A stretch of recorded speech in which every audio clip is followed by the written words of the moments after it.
silakan nyalakan kamera. Ya. Halo Bang Edis. Halo Kak Irma. Ini saya tanya dulu nih, saya konfirmasi dulu. Irma ini muslim atau bagaimana? Saya muslim Bang Edis, tapi saya Cantik ngefans kok sama Bang muslim. Edis. Sayang sekali. Irma, kenapa sih kamu kok muslim? Kenapa? Ya karena saya muslim. Tuh kan, karena muslim. Irma, kamu setuju nggak dengan statement saya ini? Alasan kamu masih Islam adalah karena kamu tidak mengerti ajaran agama Islam. Seandainya kamu mengerti ajaran agama Islam, maka besok pagi kamu bangun tidak percaya lagi dengan agama Islam. Ya ajarin dong Bang Edis. Baik, apa yang mau kamu bahas? Kalau tema ini terlalu berat, nggak cocok sama kamu tema ini. Apa kira-kira? Saya nggak bisa ini Bang Edis, nggak mau debat. Nggak mau debat. Terus ngapain kalau nggak mau debat? Saya mau mengucapkan terima kasih sama Bang Edis. Nah Bang Edis tuh tiap hari menghibur saya. Menghibur? Tapi kan kamu muslim, gimana? Tapi walaupun kamu muslim suka acara saya ya? Lucu ya? Ya. Apa contohnya? Contoh spesifiknya? Iya, satu kalau Bang Edis tuh kalau nanya sama orang Islam tuh kalau belum dijawab iya tuh masih terus aja ditanyain. Contohnya, misalnya. Misalnya nih ya, bener nggak Nabi Muhammad itu Rob?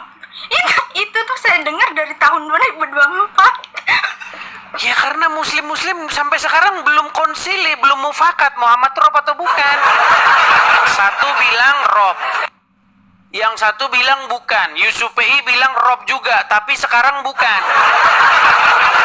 Kenapa ditanya terus? Karena sampai sekarang umat muslim belum sepakat Muhammad itu Rob atau tidak. Gitu. Kalau seandainya sudah sepakat ya ngapain ditanya lagi? Begitu. Iya. Tapi ngomong-ngomong nih Irma nih, saya lihat banyak muslim-muslim tuh kan pakai jilbab. Kamu kok nggak pakai jilbab disebabkan apa? Saya tidak pakai berhijab. Kalau saya di rumah, ya maksudnya saya berhijab, tapi saya menyesuaikan kayak tempat. Saya belum memahami agama banget. Ya kayak apa ya? Saya masih kadang terbuka ya, kadang tertutup. Gitu. Sekarang begini, dari mana logikanya kalau rambut perempuan itu aurat? Kalau logika ya, logika sebenarnya nggak tahu ya, saya cuma ngikutin aja. Jadi makanya saya bilang tadi alasan kamu masih Islam karena nggak ngerti ajaran agama Islam. Alasan kamu masih Islam tuh karena itu. Coba kamu mengerti agama Islam.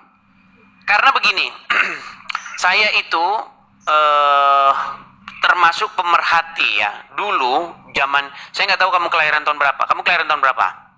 97 Bang Idis. 97, baik.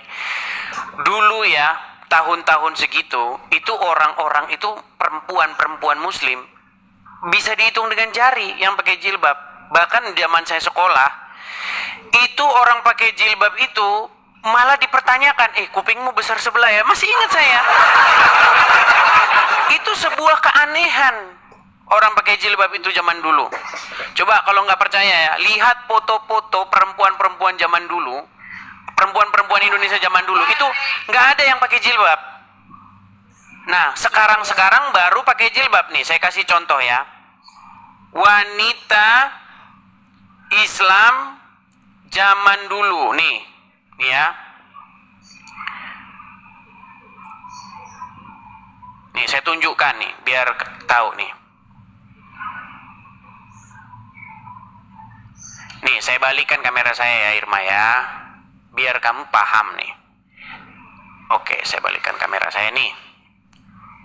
Ini foto-foto wanita-wanita zaman kamu baru lahir nih. Nih, adakah wanita-wanita zaman dulu pakai jilbab? Ini persis kayak kamu nih. orang-orang Indonesia itu bening-bening kalau kayak kamu semuanya. Nah, sebelum budaya Arab padang gurun masuk. Nih, lihat nih. Adakah mereka jilbaban? Gak ada tuh. Tuh. Ini SMA zaman dulu nih. Zaman saya juga. Saya sebenarnya sih masih muda, masih kepala 30 sekian umur saya. Nih. Lihat ya. Ini gak ada jilbaban tuh, gak ada. Gak ada. Kamu bisa panggil tuh teman-teman, bahkan ibumu, coba tanyain, ada nggak zaman dulu pakai jilbab? Gak ada. Gak ada tuh. Tuh. Gak ada. Nah, sekarang baru orang pakai jilbab. Katanya kalau rambutnya dilihat orang dihukum 70 tahun di neraka. Biar jilbabnya laku. Bentar, saya balik lagi kamera saya. Jadi, zaman dulu orang nggak pakai jilbab. Tiba-tiba sekarang pakai jilbab. Yang menjadi pertanyaan sekarang begini. Apakah zaman dulu Al-Quran belum ada? Apakah tahun-tahun segitu orang nggak ngerti Al-Quran? Tiba-tiba sekarang orang ngerti agama Islam? Gitu. Dan coba nih, saya mau tanya dari hati nuranimu yang paling dalam nih, Irma. Menurut kamu, rambut itu aurat bukan? Kalau di Islam iya, rambut itu aurat. Rambut itu aurat. Sekarang, yang boleh melihat aurat siapa? Ya kayak keluarga di rumah aja. Berarti aurat boleh dilihat keluarga? Kayak apa ya, kalau di Islam Coba tenang dulu Irma, tenang ya, pelan ya. Gini Irma, tadi kamu katakan rambut itu aurat. Iya. Oke, mohon maaf nih, saya mohon maaf nih, tanpa ini, mohon maaf tuh, payudara aurat nggak? Iya. Iya. Aurat, oke. Tadi kamu bilang aurat boleh dilihat anggota keluarga, betul? Bukan anggota keluarga, tapi kayak muhrim gitu loh ya. Muhrim, Ya, oke. maksudnya semuhrim gitu. Suami begitu kan, pasangan kan? Ya. Kalau ya, pasangan boleh melihat aurat. boleh. Orang lain boleh nggak melihat aurat? Nggak boleh Bang Edi. Nggak boleh. Oke, secara logika berarti ya? Benernya. Oke, menurut logika, aurat hanya boleh dilihat pasangan. Sementara anggota keluarga yang lain tidak boleh melihat, betul? Iya. Sekarang saya tanya, tadi barusan kamu bilang rambut boleh dilihat anggota keluarga nggak? Boleh kalau semuhrim. Muhrim. Bapak boleh lihat rambut nggak? Ibu boleh lihat rambut? Kalau perempuan kayaknya boleh, tapi kayak misalnya orang luar dan tidak semuhrim itu baru kayaknya nggak boleh. Bu, belum nyambung. Kayaknya kamu nggak nyambung. Ini Irma, pelan-pelan ya, pelan-pelan. Apakah rambut itu aurat? Kamu jawab ya, betul? Ya. Oke. Iya, betul. Apakah payudara itu aurat? Kamu jawab ya. Iya. Nah, secara logika, berarti yang boleh melihat aurat itu pasangan, betul? Iya. Nah, sekarang saya tanya, apakah bapakmu adalah pasanganmu? Bukan. Apakah bapakmu boleh melihat rambutmu? Mungkin kalau rambut boleh ya. Boleh. Kalau- Apakah bapakmu boleh melihat payudaramu? Mungkin kalau sudah balik udah nggak boleh. Tapi Ya, kalau masih makanya berarti rambut bukan aurat. Secara logika berarti rambut bukan aurat karena boleh dilihat anggota keluarga yang lain. Yang aurat itu yang tidak boleh dilihat oleh kecuali pasangan, betul? Iya. Iya, makanya dulu rambut bukan aurat, sekarang rambut aurat karena diprovokatori oleh penjual-penjual jilbab. Kalau nggak begitu jilbab kagak laku. Bahkan kalau rambutnya kelihatan nanti dihukum 70 tahun di neraka. Betul nggak? Pernah dengar hadis itu? Iya, pernah. Iya. Pernah. Bang Edis. 70 tahun di neraka. Oke lah. Apa ini yang mau kamu bahas ini? Saya juga jadi garing mau bahas. Mau bahas apa? Kamunya juga nggak tahu Ya. tentang Islam. Sebenarnya tahu Bang Edis, Irma tahu tentang Islam, tapi janganlah yang kayak berat-berat pertanyaannya. Dikit-dikit ya Irma tahu. Coba kira-kira saya pernah bikin podcast. Irma mau tanya ya Bang Apa Edis. itu? Nah, Apa itu? Irma punya temen ya orang Kristen dua. Nah, terus sesama Kristen itu mereka bilang tidak boleh berteman sama orang Muslim. Emang ada ya? Kayak di kitabnya gitu, kitab apa sih Kristen atau mungkin kayak yang lainnya emang nggak dibolehin. Kayak sahabat Irma tuh dua-duanya Kristen. Nah, di itu yang satu itu berbisik sama yang satunya. Dia bilang nggak boleh berteman sama Muslim. Kalau secara Bible, secara biblikal itu tidak ada. Tapi mungkin pengalaman hidup mereka trauma ngelihat kelakuan orang Islam yang ya kamu tahu sendiri kan. Sikit-sikit demo, sikit-sikit penistaan, ya. Mungkin mereka jadi trauma.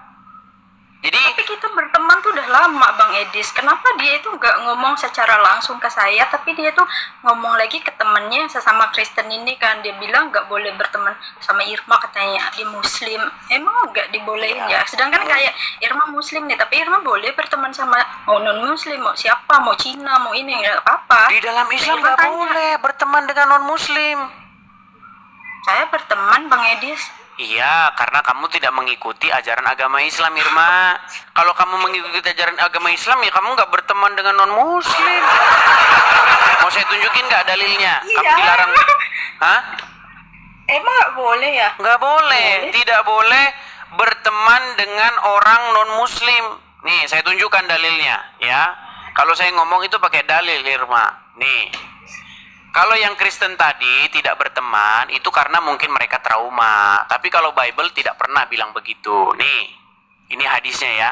Nih, dari Abu Said Al-Khudri dan seterusnya nih. Nabi bersabda, jangan engkau berteman kecuali dengan orang yang beriman. Dan jangan memakan makananmu selain orang yang bertakwa. Jadi menurut agama Islam, kamu tidak boleh berteman kecuali dengan orang yang beriman. Ini apalah Bang Edis, ini firman Allah ke hadis? Hadis ini. Oh hadis ya, hadis. Ya kan? Dari mana itu diambil? Dari Abu Daud. Diriwayatkan oleh Ahmad. Nih hadisnya Hasan. Iya kan? Bang Edis. Nah, tapi kalau temanmu yang tadi, yang Kristen tadi, yang dia tidak mau misalnya berbisik-bisik jangan berteman dengan Muslim, itu bukan ajaran Alkitab. Mungkin mereka bisa saja trauma ngelihat kelakuan orang Islam yang tiap hari bikin macet jalan, demo. Besok demo, Jumat, Senin, Selasa, Rabu demo kerjanya. Jadi trauma kan ngeliat kelakuan orang Islam, demo aja kerjanya, bikin macet jalan, begitu. Oke lah Bang Edis, Irma mah kalau debat nggak bisa, Irma nggak begitu paham masalah agama. Tapi Irma makasih, Irma senang loh sama Bang Edis. Maksudnya Bang Edis selalu menghibur. Irma Sama-sama. walaupun apa sih kayak dihina-hina Islam juga sama Bang Edis, ya terserah gitu, serah. Saya itu diskusi sudah lebih dari 13 tahun. Kalau cuman orang kejang-kejang saya sudah bosan yang terima yang begitu-begitu. Cuman kejang gitu. Sampai berbusa-busa sudah biasa Bang Edis saya. tuh kayak lebih cocok jadi pelawak, tahu? Ya, apalah. Karena kalau diserius-seriusin Irma, cuman sakit kepala. Jadi dibawa slow saja. Apalagi ngadepin Iya, Islam-Islam yang nggak tahu apa-apa. Gitu loh. Iya. Makasih ya Bang Edis. Sama-sama, ya. Irma, Sudah sama-sama. dinaikin. Ya, salam kenal Bang Edis. Salam kenal juga. Bye. Oke, bye. Assalamualaikum. Oke. Salam. Salam, ya.